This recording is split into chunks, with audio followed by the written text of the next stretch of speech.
Donc comme je l'ai dit au début, sa première carrière en fait c'était charpentier. Donc tout commence pour lui en 1981 quand il sort de l'école, comme beaucoup, il va chercher son premier emploi et c'est là qu'il trouve avec beaucoup de chance un emploi sur un chantier, mais malheureusement pour lui c'est un chantier un peu spécial, parce que là-dessus il y a un gorille qui habite et ce gorille il a la fâcheuse tendance à capturer des jeunes filles.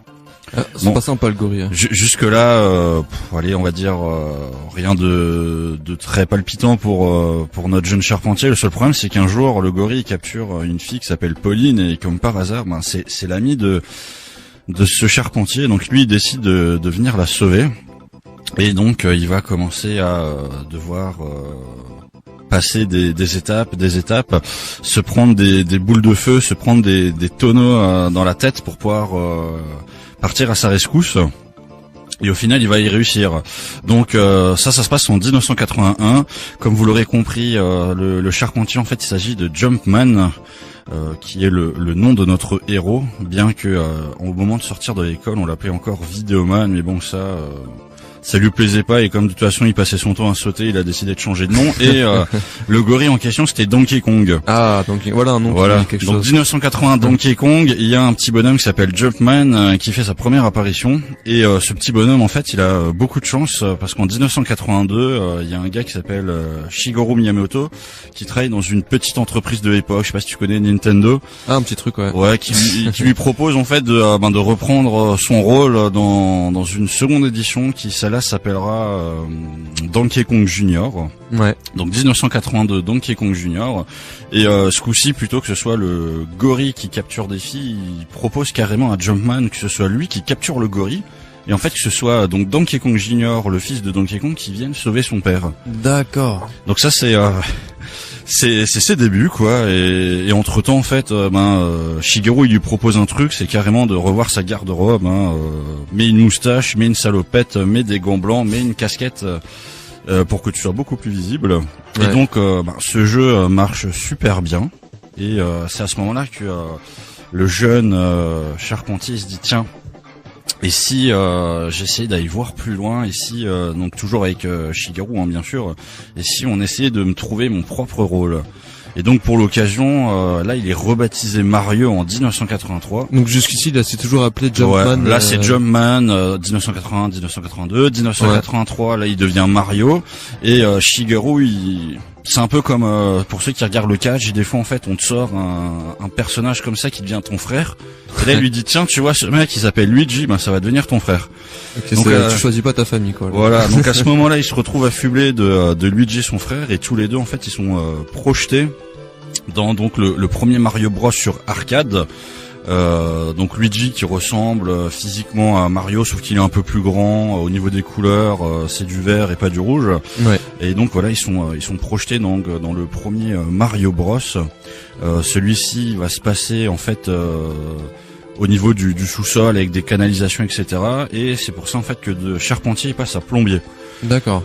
Donc ce premier jeu qui porte réellement son nom en fait fait un carton et c'est à ce moment-là qu'il se dit comme pour les films, je vais commencer à développer la franchise et donc en 1985 bingo, il décide de sortir le jeu non plus sur arcade mais vraiment là sur console de salon, donc sur la Famicom ou la NES, Nintendo classique pour ceux qui connaissent. Donc c'est là où vous avez le premier Mario Bros qui sort donc en 1985. Ouais. Là, ils ont décidé en fait de se faire un truc à la Hollywood, de faire exploser les budgets et tout. Donc ce coup-ci, l'histoire, ça se déroule dans un univers fictif, le royaume champignon. Donc on a les serviteurs champignons qui habitent dedans. Bon, ça se passe au Japon parce qu'on reste quand même dans le local. Et le royaume, il y a la princesse Toadstool que tout le monde connaît sous le nom de Peach, yes. Donc qui règne là-dessus. Tout se passe bien jusqu'au jour où il y a donc ce qu'on appelle des Koopas. Donc c'est des tortues qui marchent sur leurs deux pattes et qui sont assez agressives. Décident d'envahir ce royaume, transforment tous les habitants en briques. Sympa. Et comme par hasard, la seule personne qui peut sauver ce royaume, c'est Peach. Mais alors, qu'est-ce que font les Koopas? Ils décident de la kidnapper, et elle se retrouve en fait prisonnière de Bowser, le roi des Koopas. Donc on a un super scénario, et là on a forcément besoin d'un héros. Donc on a Mario, l'Italo-américain nouvellement plombier, qui Mario Time, qui comme par hasard passait par là, était en train de réparer des canalisations avec son frère Luigi, et puis boum, il tombe là-dessus, et qu'est-ce qu'il fait? Il dit tiens, et si j'allais sauver Peach et libérer son royaume? Voilà, donc c'est l'histoire du tout premier jeu, pour tous ceux qui le connaissent, un jeu pour ceux qui ont joué. Donc on a 8 niveaux et on a 4 parties. Alors là, attention, pour tous ceux qui ne connaissent pas, alerte spoiler, bouchez-vous les oreilles. À la fin de chaque niveau, vous vous retrouvez dans le monde château volcanique. Yes. Et là, vous vous dites ouais, je vais aller affronter Bowser, je vais sauver la princesse. Et en fait, non, comme par hasard, à chaque fois que vous réussissez à finir ce niveau, vous vous rendez compte que il va falloir aller au niveau suivant, encore et encore, jusqu'au niveau 8-4 pour pouvoir réellement sauver la princesse. Sauver cette foutue princesse, c'est toujours une histoire de femme à sauver en fait. Voilà. Donc effectivement, Mario va devenir au fil du temps le sauveur de ces dames. On le reverra par la suite. Donc dans toutes les suites Super Mario Bros sur Nintendo, Super Nintendo, Game Boy, etc. Il va développer la marque Mario avec Super Mario Sunshine, Super Mario 64, Super Mario Galaxy, Super Mario Odyssey. Et en plus, il aura l'occasion en fait non seulement de se développer lui-même, mais il va aller sur d'autres types de jeux, puisque là pour l'instant Mario c'est vraiment du jeu de plateforme, mais il va se faire du Mario Kart, donc plutôt de course, du Mario Golf, du Mario Tennis, du Mario Party. Ça part dans tous les sens. Mario Party qu'on peut jouer avec tous ses potes évidemment, et même un jour il a eu l'idée, parce que voilà, il était chez lui, il s'ennuyait un petit peu. Il regardait la télé, il voyait un mec courir, un mec tout bleu avec des pics, je crois que c'est un hérisson. Ouais. Et il s'est dit mais ce mec-là, lui il bossait pour Sega à l'époque, et il s'est dit tiens, on devrait faire un truc ensemble. Et donc ils ont eu l'idée de faire Mario et Sonic aux Jeux Olympiques, ou aux Jeux Olympiques peut-être. Ça aussi, d'accord. Voilà, donc tout au long de sa vie, Mario, qui était charpentier, qui est devenu plombier, il a eu la chance de faire médecin, conducteur de car, tennisman, joueur de baseball, golfeur, footballeur, basketteur, danseur. Incroyable. Et tellement d'autres métiers que je vais pas tous les citer, parce que sinon là ça va nous prendre 3-4 jours je pense. Mais il a eu un grand destin, ce Super Mario Bros, effectivement.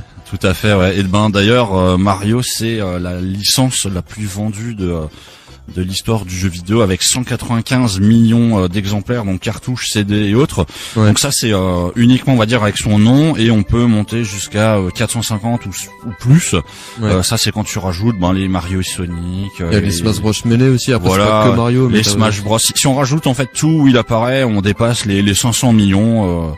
Donc voilà, le petit plombier, il a fait son chemin avec son petit frère et tout, ils se sont développés. Il y a eu les petits Mario, les grands Mario, les Wario aussi. Ouais, Wario, ça. Mais ce qui est marrant, c'est qu'il y a toujours eu les petits champignons que tu disais avant. Il y a toujours eu tout cet univers-là, il est toujours resté en fait. T'as toujours eu les mêmes éléments, les cases pour les pièces, tous ces trucs-là. Depuis 85. Et voilà, il a continué sa vie, et il a beaucoup de chance Mario, parce que comme c'est un personnage de jeu vidéo, en vérité il vieillit pas. Donc ça lui laisse présager encore pas mal de bonnes décennies avec tout ce qui se passe entre la Wii, la Switch et compagnie. Et voilà, donc ça c'est un peu l'histoire de Mario, et dans la deuxième partie, on parlera un peu de ce qui s'est fait en dehors du jeu vidéo.